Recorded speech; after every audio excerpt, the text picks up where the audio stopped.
রিয়াদ হয়তো অনেকে বলছে রিয়াদ হাতুরার problem, Tamim Hathuru, I just আমার চুল চিত্তিত হচ্ছে যখন আমি ওর আউটগুলো দেখি। আমি জানি রিয়াদ পারফর্ম করবে, রিয়াদ খেলবে। কঠিন ষড়যন্ত্রের শিকার হয়েছিল মাহমুদুল্লাহ রিয়াদ। শেষমেশ বিশ্বকাপের আগে মুখ খুললেন খালেদ মাহমুদ সুজন।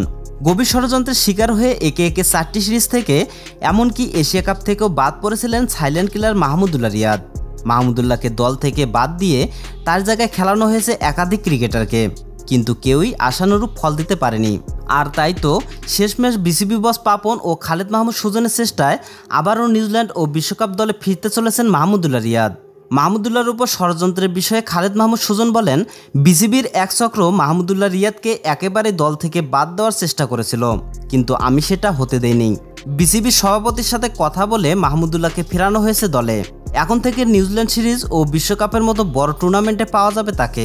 এছাড়াও তার সাথে দলে ফিরতে চলেছেন দেশসেরা ওপেনার তামিম ইকবাল।